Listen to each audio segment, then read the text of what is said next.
إن الحمد لله نحمده ونستعينه ونستغفره ونعوذ بالله تعالى من شرور أنفسنا ومن سيئات أعمالنا من يهده الله فلا مضل له ومن يضلل فلا هادي له وأشهد أن لا إله إلا الله وحده لا شريك له وأشهد أن محمدا عبده ورسوله يا أيها الذين آمنوا اتقوا الله حق تقاته ولا تموتن إلا وأنتم مسلمون يا أيها الناس اتقوا ربكم الذي خلقكم من نفس واحدة وخلق منها زوجها وبث منهما رجالا كثيرا ونساء واتقوا الله الذي تساءلون به والأرحام إن الله كان عليكم رقيبا يا أيها الذين آمنوا اتقوا الله وقولوا قولا سديدا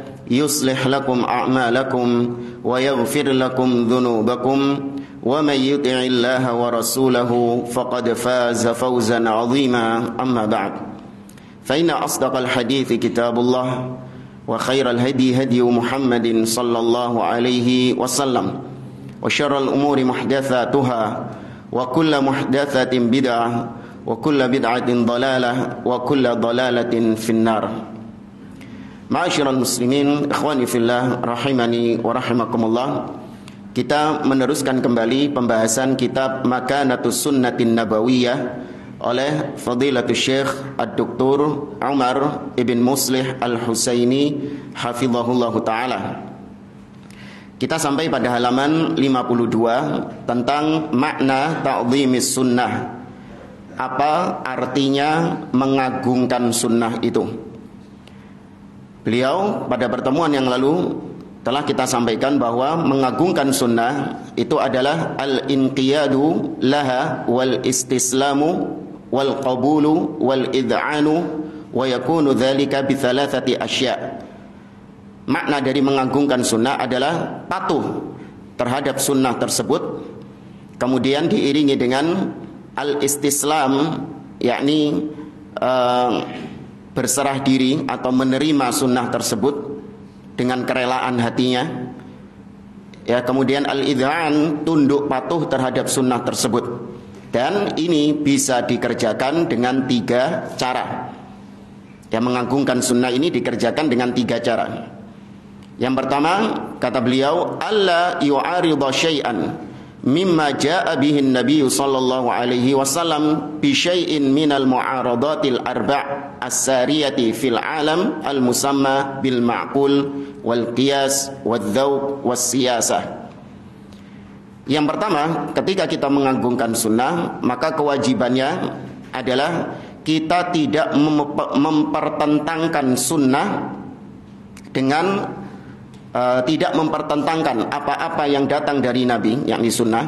Tidak kita pertentangkan dengan perkara-perkara seperti akal, ya, dipertentangkan dengan qiyas, ya, sunnah dipertentangkan dengan dzauq, dengan perasaan, dengan hawa nafsu, atau sunnah dipertentangkan dengan as-siyasah, yakni politik-politik. Nah, kemudian beliau menyebutkan siapa orang-orang yang suka mempertentangkan sunnah ini dengan 4 hal tadi. Yang pertama dengan akal. Kata beliau, siapa mereka? Lil munharifina ahlil kibari minal mutakallimin, yaitu orang-orang ahlul kalam, ya, ahlil bid'ah dari kalangan mutakallimin. Mereka ini alladzina aradu nususal wahyi bima'qulatihim al-fasidah. Mereka ini suka mempertentangkan, membenturkan dalil-dalil, ya, membenturkan wahyu Allah, baik Al-Qur'an ataupun sunnah, dengan akal-akal mereka yang rusak. Waqalu, dan mereka mengatakan, idza ta'aradal aqlu wan naqlu, ya, idza ta'aradal aqlu wan naqlu qaddamnal aqla wa azalna naqla. Kata mereka, apabila akal dan dalil itu bertabrakan, bertentangan, maka kita lebih mengedepankan akal dan kita tinggalkan dalil tersebut. Ya, ini bahkan menjadi al-qanun al-asasi, menjadi undang-undang yang dasar bagi kelompok mutakallimin seperti yang didengungkan oleh Fakhruddin Ar-Razi, ya, tokoh Asy'ariyah. Dalam kitabnya Asasut Taqdis, dia menegaskan tentang akidah yang satu ini, yakni mengedepankan akal, taqdimul aql ma'an naql, lebih mengedepankan akal daripada dalil. Demikian juga ditegaskan oleh Al-Juwaini, Imamul Haramain Al-Juwaini, dalam kitabnya Al-Irsyad. Dia juga menyebutkan tentang kaidah yang satu ini. Kalau dalil bertentangan dengan akal, maka dikembalikan kepada akal. Dan sudah kita bantah pada pertemuan yang lalu bahwasanya Allah Subhanahu wa taala memerintahkan kita untuk kembali kepada dalil, bukan kembali kepada akal ketika terjadi tanazu', ketika terjadi ikhtilaf, ketika terjadi pertentangan.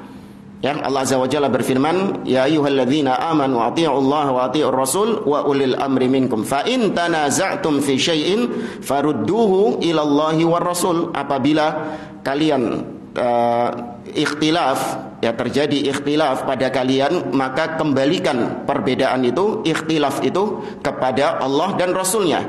Ya, tidak diperintahkan oleh Allah untuk kembali kepada akal-akal kalian. Ini bantahan yang pertama. Allah menyuruh kita untuk kembali kepada dalil. Kemudian bantahan yang kedua, taruhlah kita kembali kepada akal, maka tentu akal manusia berbeda-beda antara satu dengan yang lain. Sebagian orang menganggap itu masuk akal, tapi sebagian orang menganggap tidak masuk akal. Lantas akal siapa yang dijadikan barometer? Ya, taruhlah kita mengedepankan akal, sedangkan akal manusia berbeda-beda, maka tentu yang paling pantas, ya, akal yang paling layak untuk kita jadikan barometer adalah akal siapa? Rasulullah Shallallahu Alaihi Wasallam. Maka berarti kembali kepada dalil juga. Kemudian yang ketiga bantahannya, akal manusia seorang diri, jangankan akal orang lain, akal dia sendiri itu juga berubah-ubah dari satu hari ke hari yang lain, dari satu waktu ke waktu yang lain. Ya, berapa banyak kita menganggap, ya, perkara ini masuk akal atau tidak masuk akal, namun seiring dengan berjalannya waktu berubah akal kita. Ya, kita menganggap itu sebagai perkara yang masuk akal. Ya, seperti contoh kisah Isra Mi'rajnya Nabi. Ketika kisah itu diceritakan di zaman dahulu, maka akal manusia di zaman tersebut pasti mengatakan gak masuk akal. Namun kalau itu diceritakan sama orang di zaman sekarang, itu bukan hal yang aneh, bukan hal yang mengherankan. Ada orang bisa melakukan perjalanan dari Mekah menuju Palestina hanya dalam waktu satu malam, sebagian malam saja. Itu bukan hal yang aneh, masuk akal bagi orang di zaman sekarang. Ya. Maka kata mereka, kita kedepankan akal dan kita tinggalkan dalil. Imma bima'zili tafwid wa imma bima'zili takwil. Bagaimana cara kita kemudian membuang dalilnya itu? Nah, ini disiasati dengan namanya tafwid atau dengan takwil. Ya, ini lebih mengarah kepada pembahasan al-asma was sifat, pembahasan tentang sifat-sifat Allah Subhanahu wa taala. Tapi kita selingi pembahasan tentang kelompok-kelompok yang menyimpang dalam pembahasan al-asma was sifat. Ini terutama orang-orang yang menolak sifat dengan akal mereka. Ya, ada istilah tafwid dan ada istilah takwil, ada juga istilah tashbih. Atau sebelum kita jelaskan tentang kelompok-kelompok ini, kita pahami dulu apa itu tafwid dan apa itu takwil. Atau kita jelaskan aja lah. Ini nggak pakai mic, dengar ya? Hah? Nggak dengar?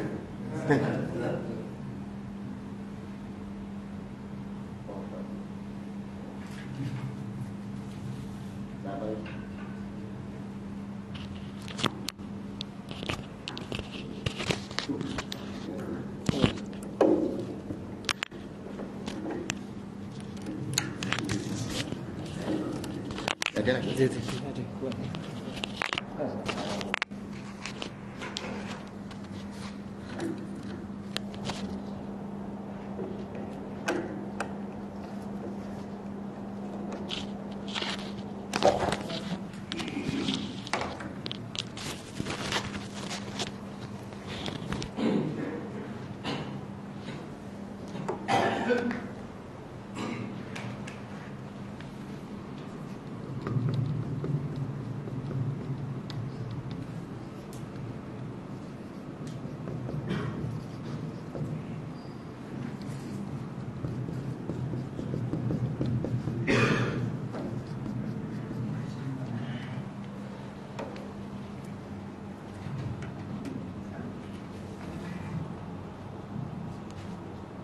Yes.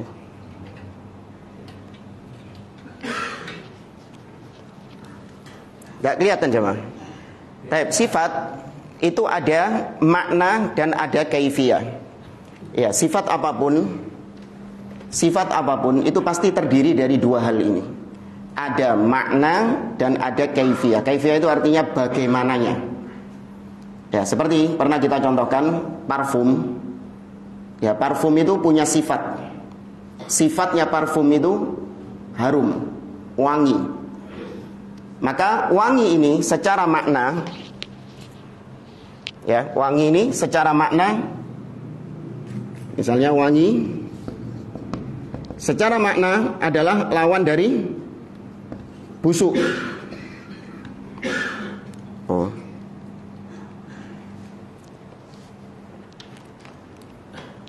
Wangi secara makna busuk. Kita pahami wangi itu adalah lawan daripada busuk atau makna-makna yang lain. Dan Anda ketika disebutkan kata-kata wangi, pasti Anda tahu maknanya apa wangi itu. Ya, pasti Anda tahu maknanya apa.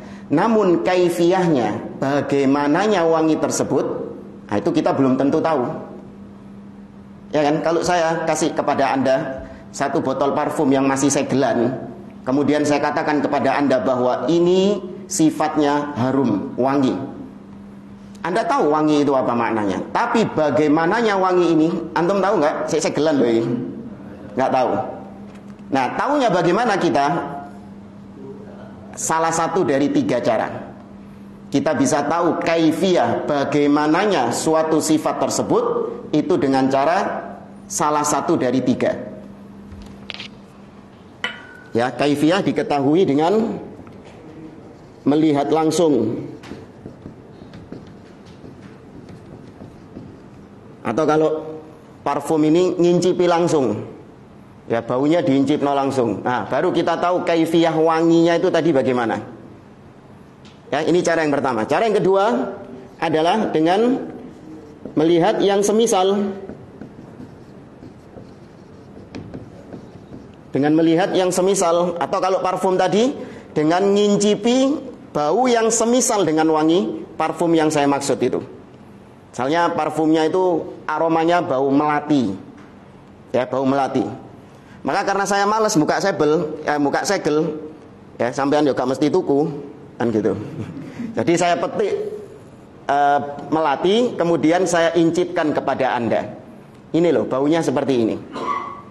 Ya, yang semisal dengan hal tersebut. Nah, kita baru tahu kaifiyah dari parfum itu. Wanginya bagaimana kita tahu, oh seperti melati ini. Kemudian yang ketiga adalah dengan apa?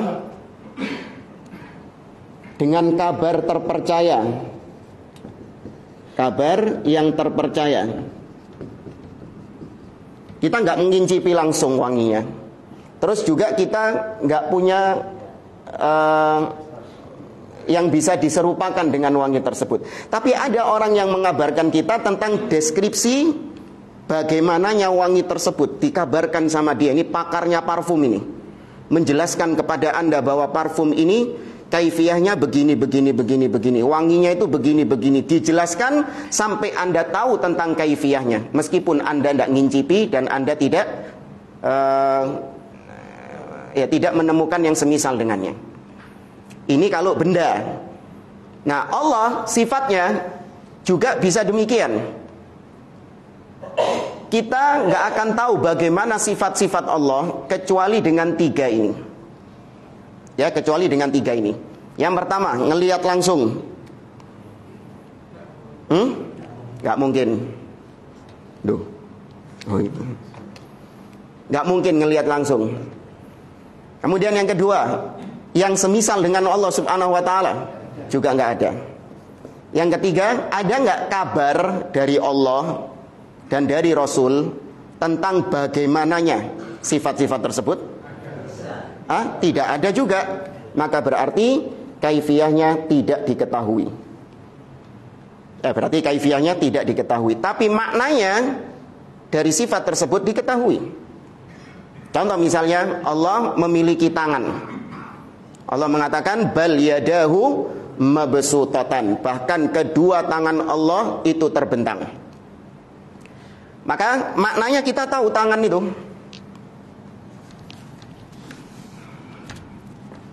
Ya, tangan misalnya. Tangan kita tahu maknanya adalah alladzi yu'khad wa yubsat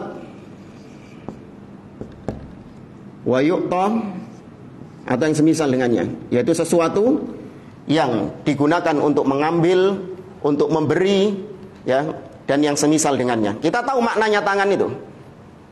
Nah, Allah memiliki tangan, dan bagaimananya tangan tersebut, tanyakan 3 hal ini. Pernah melihat langsung? Ada yang mungkin bisa diserupakan dengan tangan Allah? Apakah Allah dan Rasulnya mengabarkan kepada kita tentang bagaimananya tangan itu? Tidak. Maka berarti kita tetapkan maknanya, namun kaifiyahnya tidak apa? Tidak diketahui. Ada kaifiyahnya, jangan bilang nggak ada kaifiyahnya. Ada bagaimananya tangan Allah itu ada, tapi kita nggak tahu. Bisa dipahami sama? Ada kaifiyahnya, tapi kita nggak tahu. Allah melihat, itu sifat Allah. Allah melihat semua makhluk.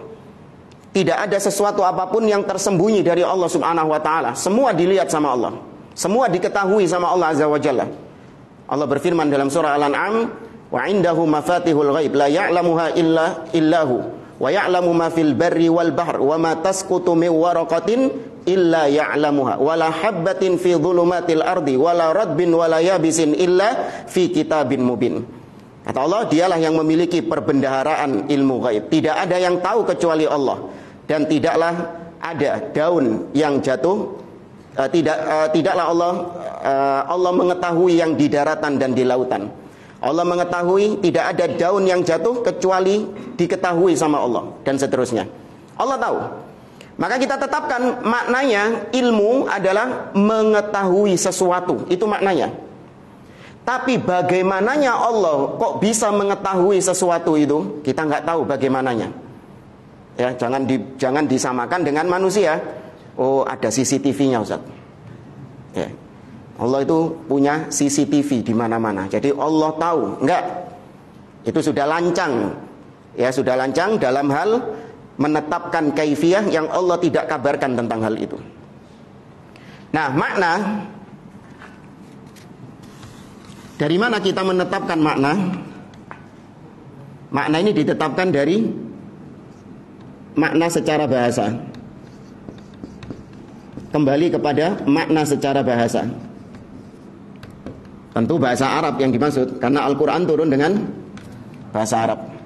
Maka Allah istiwa, Allah turun, ya, Allah punya tangan, Allah punya wajah. Semua sifat-sifat ini maknanya dikembalikan kepada makna secara bahasa Arab, tapi maknanya itu langsung makna yang dekat.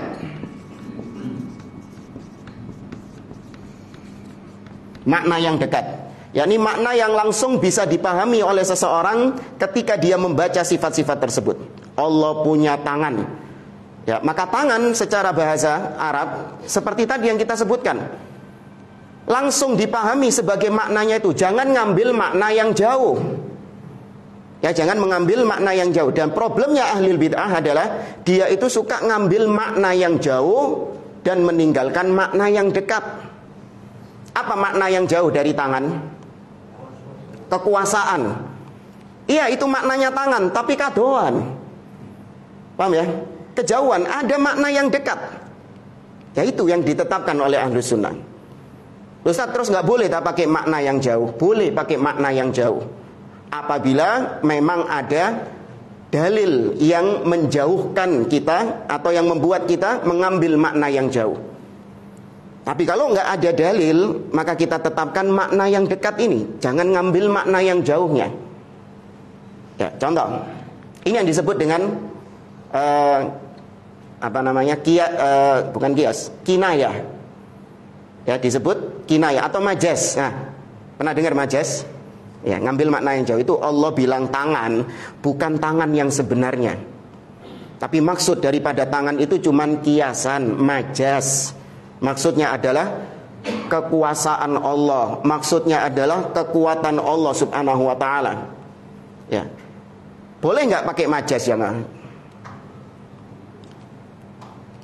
Majas ini digunakan nggak dalam segi bahasa? Digunakan, majas digunakan dalam segi bahasa.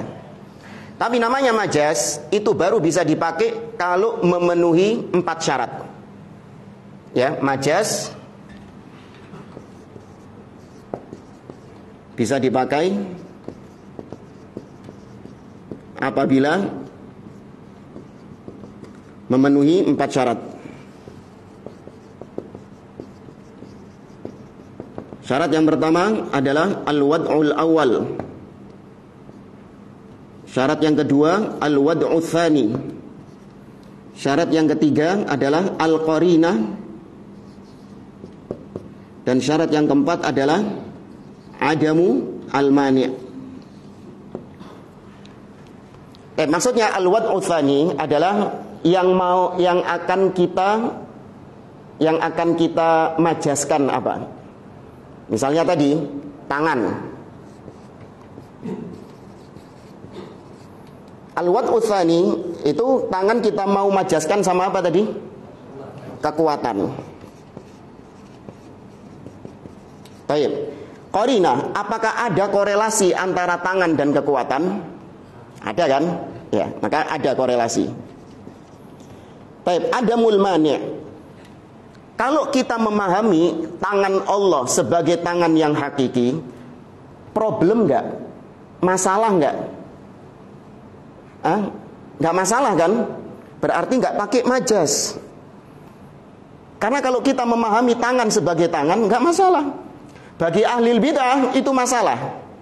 Kenapa? Nggak masuk akal. Bagi ahlu sunnah nggak masalah kalau kita menetapkan Allah punya tangan. Itu nggak masalah, berarti nggak pakai majas. Ini nggak dipakai, tetap yang diambil adalah makna aslinya. Contoh, ada sebuah ungkapan dalam bahasa Arab atau sebuah kalimat dalam bahasa Arab, ra'aitu asadan ala khaylihi ala farasihi syahiran saifahu. Ra'aitu asadan ala farasihi syahiran saifahu. Ya, aku melihat singa. Ya, aku melihat singa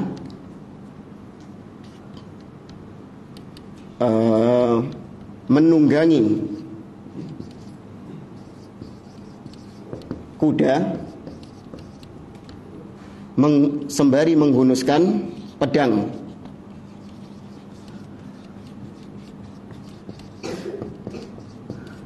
Coba pahami kalimat ini. Aku melihat seekor singa menunggangi kudanya seraya menghunuskan pedang. Kalimat ini Anda pahami secara dohirnya atau Anda pakai majas? Nah, kenapa pakai majas? Kembali kepada ini. Taib, al-wad'u tsani adalah singa. Wad'ul awal singa. Wad'u tsani adalah prajurit. Ya kan? Nah, ini yang akan kita kiaskan. Singa kita kiaskan dengan seorang prajurit. Taib, singa dan prajurit, apakah ada korelasinya? Ada. Dari sisi keberanian. Ya enggak? Dari sisi keberaniannya. Singa berani, prajurit juga berani. Ada korelasinya, ada kemiripan. Taib, kemudian apakah ada yang menghalanginya? Kalau kita memahami kalimat ini sesuai dengan dohirnya, masalah enggak? Masalah. Loh apa ono singa numpai jaran terus menghunuskan pedangnya. Nah, ini nggak bisa dipahami. Ya, maka berarti ada ada penghalangnya untuk kita pahami secara zahir, maka baru dipakai apa? Majaz. Baik, ini dari sisi bahasa ungkapan bahasa Arab ya.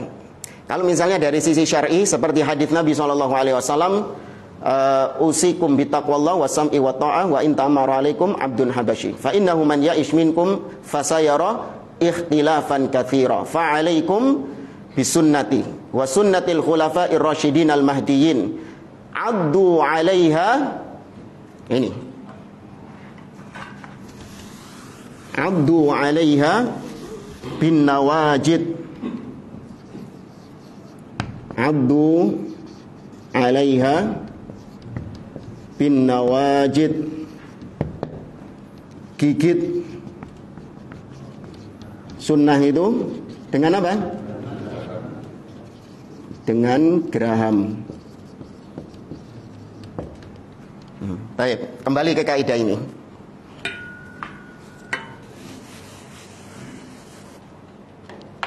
Geraham. Al-wad'ul awal, geraham. Al-wad'u tsani, kita mau kita majaskan dengan apa? Teguh, berpegang. Ya. Berpegang. Baik, maksudnya bukan gigi geraham, tapi maksudnya kita berpegang dengan kuat. Berpegang. Baik. Antara gigi geraham dengan perbuatan menggenggam atau berpegang dengan kuat, apakah ada korelasi? Ada. Ya, karena gigi geraham itu adalah bagian gigi yang paling apa? Paling kuat dalam mencengkram, ya kan? Paling kuat dalam mencengkram. Tapi berarti ada korelasi antara gigi geraham dengan berpegang dengan kuat. Baik, kalau kita pahami hadis ini sesuai zahirnya, masalah enggak? Masalah. Ya, gimana cara mengamalkannya kalau sesuai zahirnya? Dicokot memang. Ini ada Sahih Bukhari, Sahih Muslim, ya, tebel-tebel ngecokot kabeh. Gitu kan. Maka enggak bisa dipahami dengan zahir, harus pakai apa? Majaz. Ya, ada yang menghalanginya. Maka kita pakai majaz. Maksud dari Nabi SAW, abdu 'alaiha bin nawajid, yaitu berpegang teguhlah dengan sangat kuat. Cengkram sunnah itu jangan sampai lepas, meskipun ada badai fitnah, meskipun ada ujian, meskipun ada apapun, jangan sampai dilepas. Ya, itu dikiaskan, dimajazkan dengan gigi geraham itu. Tapi kalau tadi sifat-sifat Allah Subhanahu wa taala, poin yang keempat ini tidak ada. Allah punya wajah. Ya, atau misalnya Allah istiwa di atas arsy. Istiwa artinya menguasai. Dipahami sama mereka, istiwa itu menguasai. Ya, istiwa itu secara asal artinya adalah tinggi, tapi diartikan menguasai. Baik. Apakah ada hubungan antara tinggi dan menguasai? Ada. Ya, ada hubungannya antara tinggi dan menguasai. Yakni seorang ketika berada di ketinggian, maka dia lebih berkuasa atas apa yang ada di bawahnya. Ada korelasinya. Apakah ada penghalangnya? Emang kenapa kalau kita mengatakan Allah di atas? Masalah enggak? Bagi ahlu sunnah enggak masalah. Tapi bagi ahli bidah masalah. Kenapa? Bertentangan dengan akal. Ya, baik, ini ada makna dan ada kaifiyah. Dipahami sama? Kalau ini enggak paham, Anda enggak bisa ke materi tentang tafwid, takwil, tashbih. Gampang ya? Ya, baik.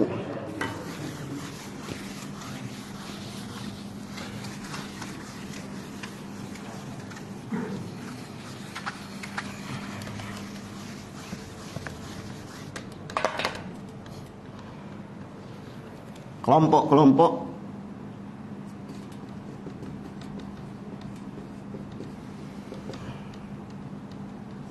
sikap kelompok-kelompok Islam tentang sifat Allah. Ada beberapa kelompok, seperti misalnya ahlut ta'wil atau al-muta'awwilah. Al-muta'awwilah, ahli ta'wil. Kemudian ini di tengah ahlu sunnah.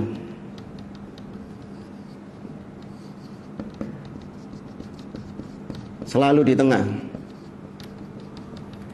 Dan kemudian ada ahlu tafwid atau al-mufawwidah,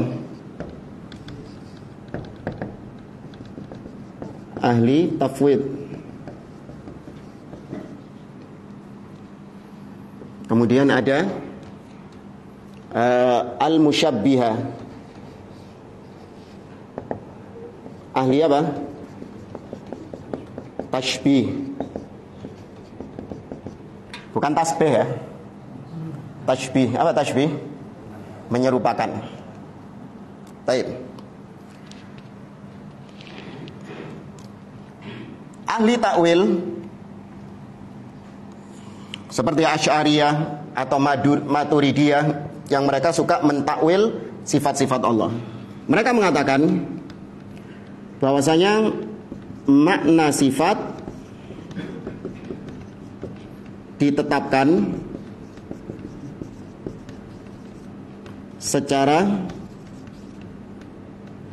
tidak secara zahirnya. Makna sifat ditetapkan tidak secara zahir.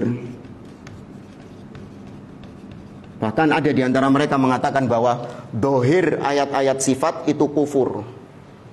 Ya, kalau Anda pahami saklek ayat-ayat sifat itu zahirnya Anda pahami langsung, itu kufur kata mereka.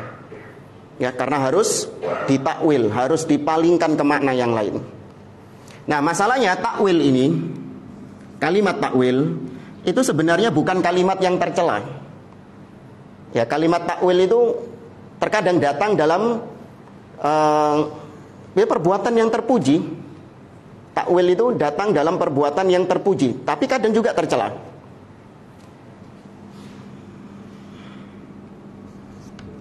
Baik, takwil. Seperti misalnya Allah atau Nabi mendoakan Abdullah bin Abbas, Allahumma faqihhu fiddin wa 'allimhu at-ta'wil. Ya Allah, pahamkan dia agama dan jadikanlah dia atau ajarkan kepadanya ilmu takwil. Tuh, berarti apakah Nabi ngajarin doakan Abdullah bin Abbas jadi ahli takwil seperti Asy'ariyah itu? Enggak, karena takwil yang ada dalam hadis tadi itu maknanya positif, bukan makna yang negatif. Lantas apa makna takwil? Takwil maknanya yang pertama adalah tafsir. Ya, takwil makna yang pertama adalah tafsir. Anda kalau buka kitab tafsir, maka Anda akan dapati kalimat dari para ulama ahli tafsir, takwilu hadhil ayah, ini dan ini. Takwil dari ayat ini adalah begini, begini, dan begini. Maka takwil di sini artinya apa? Tafsir. Ya, takwil di sini artinya tafsir. Nah, ini positif atau negatif? Positif. Ya. Kemudian yang kedua, takwil itu artinya adalah kesudahan dari sesuatu.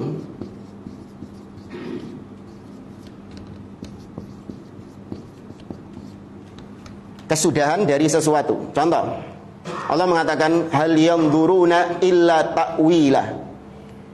Yauma ya'ti ta'wiluhu yaqulul ladzina nasuhu min qablu, dan seterusnya. Apakah yang mereka tunggu, yakni orang-orang kafir, apakah yang mereka tunggu adalah takwilnya? Dan ketika nanti datang takwil kepada mereka, maka mereka akan mengatakan begini. Maksud daripada takwil adalah, yakni selama ini orang-orang kafir itu dikabarkan kepada mereka tentang hari kiamat, tentang surga, tentang neraka, kan gitu. Apakah yang mereka tunggu? Kenapa mereka nggak mau beriman? Apakah yang mereka tunggu adalah takwilnya, yaitu kedaden, paham ya?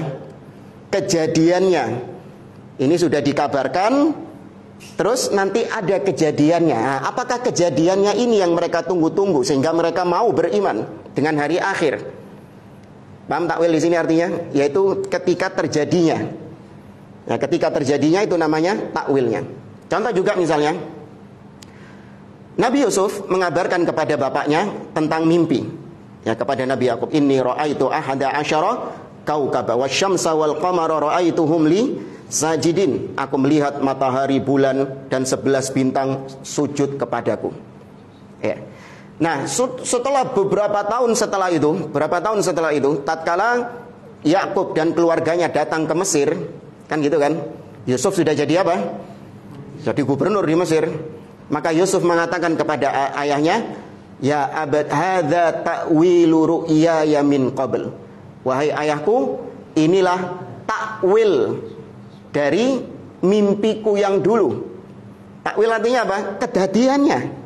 Ini kejadiannya dari mimpiku yang dulu. Yakni mereka ketika datang ke Mesir, wa kharru lahu sujada. Mereka sujud kepada Nabi Yusuf alaihi salam. Nah, Yusuf baru bilang, nah ini takwil daripada mimpiku dahulu, yakni kedaden. Ya, itu makna takwil. Demikian juga Allah ketika menurunkan firman-Nya dalam surah An-Nasr, idza jaa nasrullahi wal fath wa ra'aitan nasa yadkhuluna fi dinillahi afwaja fasabbih bihamdi rabbika wastaghfirhu. Maka bertasbihlah wahai Muhammad, bertasbihlah engkau kepada Rabbmu bihamdihi, dengan memujinya, wastaghfirhu, dan mintakan ampun kepada Allah Subhanahu wa taala. Nah, ketika turun ayat ini, kata Aisyah radhiyallahu taala anha, Nabi itu sering membaca doa. Kata Aisyah radhiyallahu taala anha, Nabi sallallahu alaihi wasallam sering membaca doa, subhanakallahumma wa bihamdik Allahumma ighfirli. Paham? Subhanakallahumma wa bihamdik Allahumma ighfirli. Nabi sering baca itu. Kata Aisyah, yata'awwalul Qur'an. Nabi yata'awwaluhu. Nabi mentakwilkan Al-Qur'an, yakni menjalankan firman Allah itu. Allah menyuruh nabinya untuk mengucapkan fasabbih bihamdi rabbika wastaghfir. Ketika dipraktekkan, berarti kan kejadian kan? Nah, ketika kejadian Nabi benar-benar membaca doa tersebut, maka kata Aisyah, Nabi sedang mentakwilnya. Berarti merealisasikannya. Ya, kesudahan dari sesuatu atau perealisasian. Itu juga takwil. Nah, yang ketiga adalah sorful lafzi, memalingkan makna.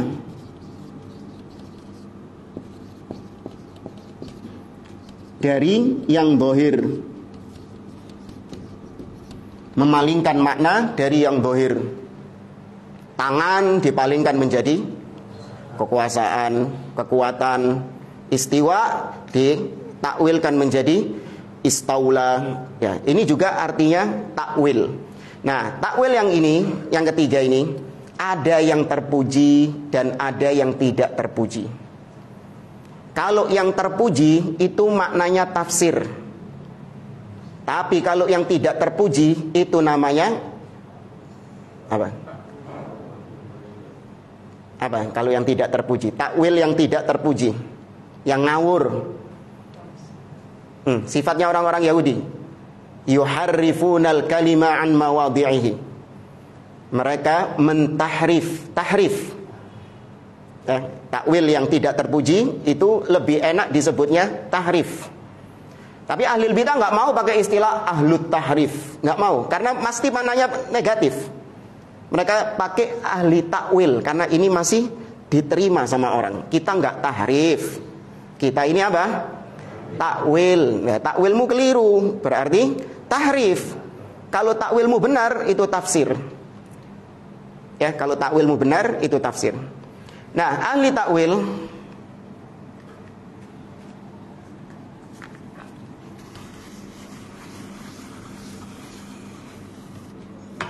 mereka menetapkan sifat tapi maknanya tidak secara zahir.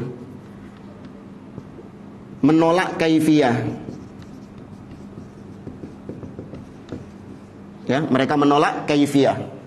Maknanya kita tetapkan, tapi nggak mungkin ada kaifiyahnya. Ya, ditolak sama mereka. Nah, adapun tafwid, ini antum fokus di sini karena agak bingungi juga kalau nggak fokus. Tafwid artinya menyerahkan atau menyandarkan. Seperti kata Allah, firman Allah mengatakan wa ufawwidu amri ilallah. Wa ufawwidu amri ilallah.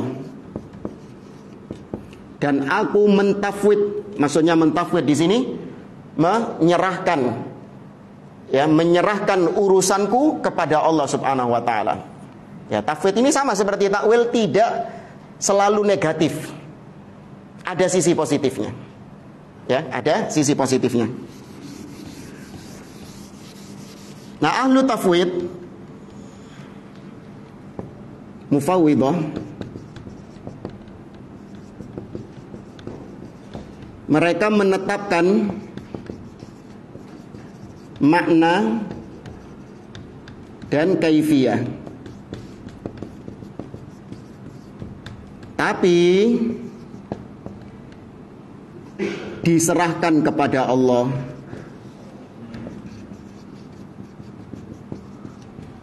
Yani ketika ada ayat tentang sifat, bal yadahu mabsutatan, ada ayat tentang sifat, bal yadahu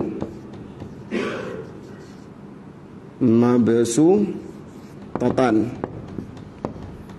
bahkan kedua tangan Allah terbentang. Tangan kita tetapkan, tangan kita tetapkan maknanya, kita tetapkan kaifiyahnya, tapi maknanya hanya Allah yang tahu.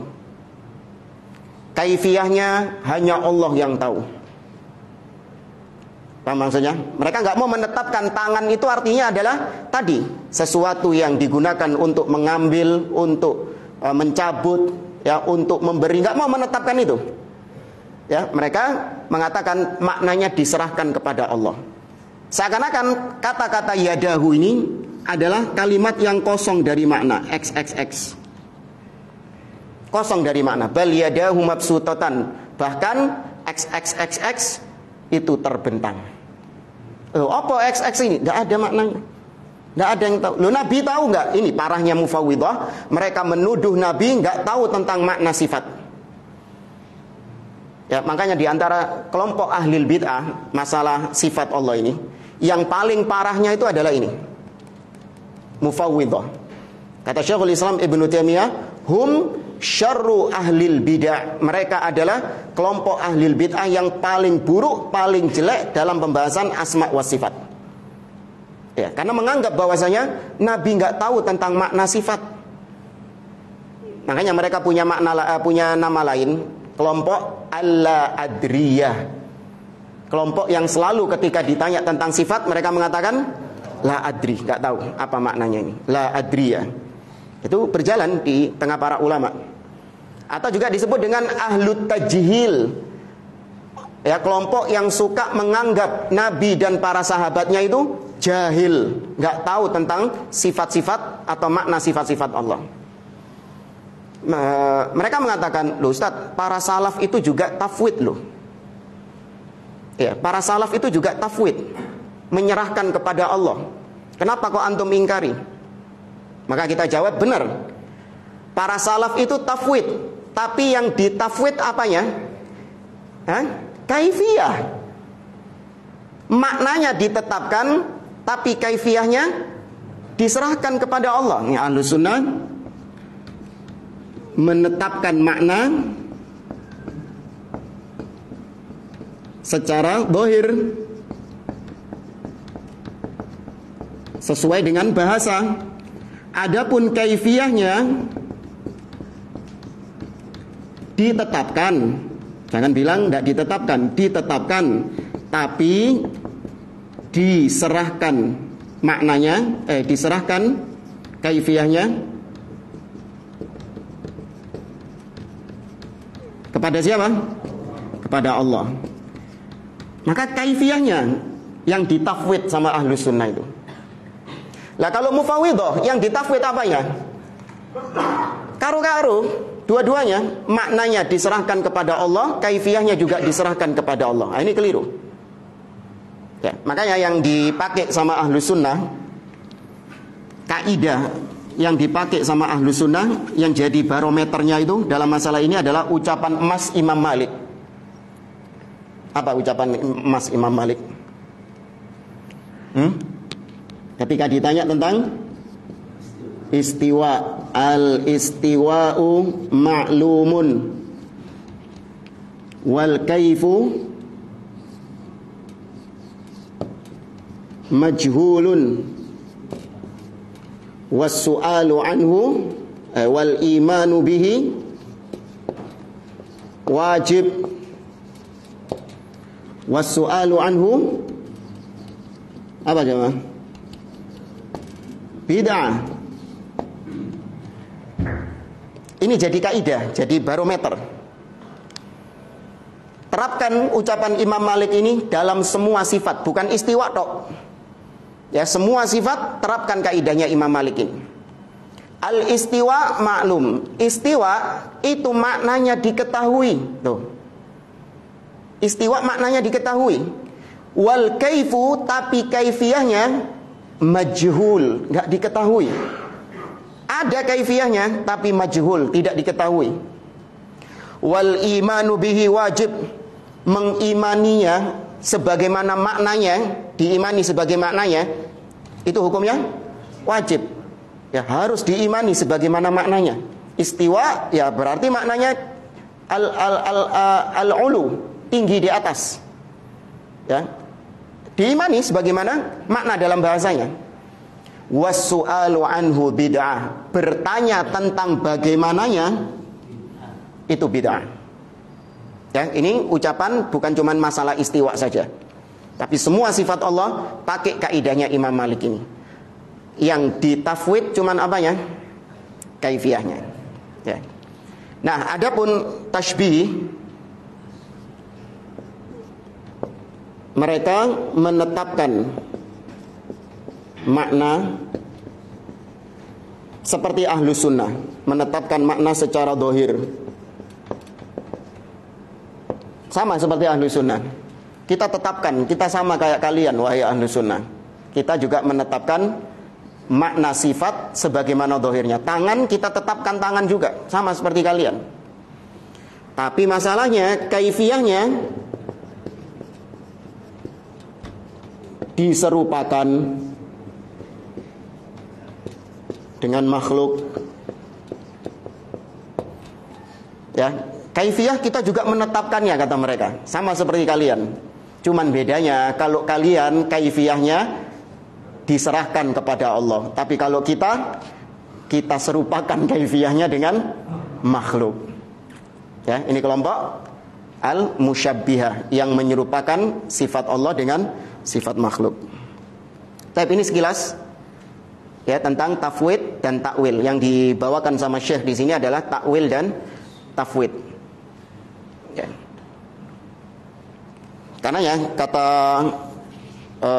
siapa jenenge? Al-Bajuri, salah satu tokoh Asy'ariyah, dalam kitabnya Jauharatut Tauhid. Orang-orang Asy'ariyah punya kaidah kullu nassin auhamat tashbih fa'awilhu au fawwidhu warum tanzihan. Itu ditulis dalam bait syair. Semua dalil yang bisa menyebabkan kita jatuh dalam tashbih, menyerupakan Allah dengan makhluk, maka takwilkan ke makna yang lain, atau fawwid, serahkan maknanya kepada Allah. Warum tanzihan, dan perlakukanlah tanzih, yaitu dalam rangka untuk mensucikan Allah dari penyerupaan terhadap makhluk. Ya, perhatikan kata Al-Bajuri dalam kitabnya Jauharatut Tauhid.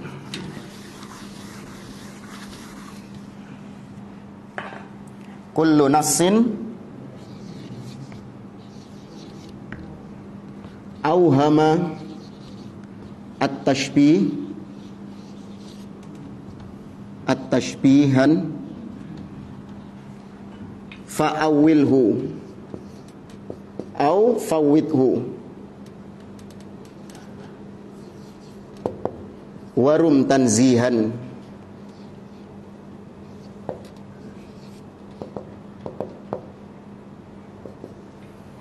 Setiap nas, yakni setiap dalil tentang sifat yang diduga tasbih menyerupakan Allah dengan makhluk, ya, kalau engkau membaca ayat tentang sifat, kemudian sifat tersebut bisa menyebabkan engkau jatuh dalam tasbih menyerupakan Allah dengan makhluk, maka jangan pahami sebagaimana zahirnya, kata dia, tapi takwilkan, fa'awilhu atau fawwidhu, serahkan maknanya kepada Allah. Semua ini dilakukan dalam rangka tanzih, mensucikan Allah dari penyerupaan terhadap makhluk, supaya Allah nggak sama dengan makhluk. Sekarang kita tanya, sifat apa yang kemudian tidak menyebabkan tasbih? Hampir semua sifat Allah subhanahu wa ta'ala ada pada makhluk juga. Ayo, apa? Antum baca firman Allah ayat kursi, Allahu la ilaha illa huwa al-hayyu. Ya, al-hayyu dari sifat al-hayah, hidup. Antum baca ini, oh berarti podo sama makhluk. Oh ya kan, makhluk hidup juga enggak? Hidup. Maka kalau menurut kaidahnya ini, karena hidup itu juga ada pada makhluk, berarti ditakwil. Gimana takwilnya? Bingung kan? Nah, kalau wis mentok gak iso takwil. Nah, apa? Tafwid, diserahkan maknanya kepada Allah. Maksudnya nek wis mentok gak iso ditakwil, maka serahkan maknanya kepada Allah. Itu cara mereka. Syekhul Islam Ibnu Taimiyah menyebutkan dalam kitab dalam majmu' fatwanya tentang kelakuan orang-orang ahli bid'ah ini. Kata beliau, kaman syana'a ayatis sifat wa ahadithas sifat, sebagaimana orang-orang yang suka menolak sifat-sifat Allah atau hadis-hadis tentang yang berbicara tentang sifat-sifat Allah, wa ta'awwalaha ala ghairi muradillah wa rasulihi minha, dan mereka ini suka mentakwil ke makna-makna lain yang tidak diinginkan makna tersebut oleh Allah dan Rasulnya, tidak dimaksudkan oleh Allah dan Rasulnya. Allah nggak pernah memaksudkan ketika mengatakan dia punya tangan, maksudnya kekuatan. Bukan itu maksud yang diinginkan sama Allah. Mereka takwil ke makna itu. Au hamliha ala ma yuwafiqu madhabahu wa madhaba ta'ifatihi, atau ditakwilkan sesuai dengan apa madhabnya dan sesuai dengan kelompoknya. Ditakwil ke makna situ. Nah, ini yang paling parah ini. Orang-orang ahli bid'ah ini ketika mendapati sifat-sifat, ayat-ayat tentang sifat, au tamanna alla takuna ayatus sifat unzilat. Bahkan sampai pada titik mereka itu berangan-angan, duhai seandainya enggak ada ayat ini. Ya, seandainya enggak turun ayat ini. Ya, mereka sampai berangan-angan seperti itu. Seandainya enggak perlu ada ayat yang mengatakan Allah punya tangan, Allah punya wajah, Allah turun dalil hadis, Allah turun sepertiga malam terakhir. Saking bingungnya mereka iki ditakwil opo maneh iki. Ya kan bingung karena dewe. Setiap kali nemu ayat tentang sifat, mereka selalu berusaha nyari-nyari apanya? Nyari-nyari takwilnya. Ahlu sunnah gampang. Ketika nemu ayat sifat, maka pahami secara zahirnya seperti itu. Ya, pahami zahirnya seperti itu, iya, itu hakiki.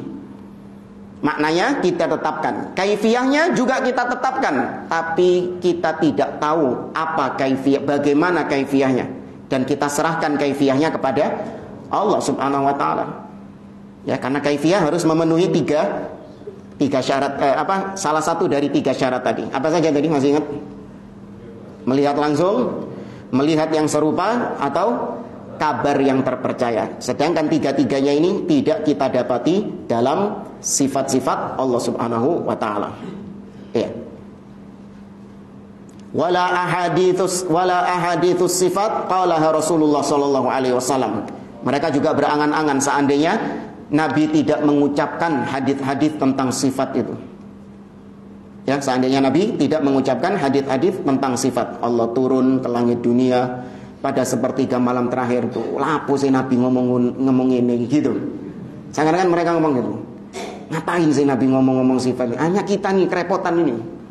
Nah, cari-cari takwilnya, takwilnya. Ya, ini kelakuan ahli bidah. Ikhwani fillah rahimani wa rahimakumullah, ana kira ini yang berkaitan dengan poin yang pertama. Insyaallah pada pertemuan berikutnya, yaitu sebagian orang menolak sunnah karena dibenturkan dengan qiyas. Sebagian orang menolak sunnah karena dibenturkan dengan qiyas. Ini termasuk diantara perbuatan yang tidak mengagungkan sunnah. Ya, sunnah dipertentangkan dengan qiyas. Tapi bagaimana sunnah dipertentangkan dengan qiyas? Insyaallah kita lanjut pada pertemuan berikutnya. Wallahu a'lam bishawab. Aqulu qouli hadza wa sallallahu ala nabiyyina Muhammad wa ala alihi wa sahbihi ajmain wa akhiru da'wana anil hamdulillahi rabbil alamin. Wassalamu alaikum warahmatullahi wabarakatuh.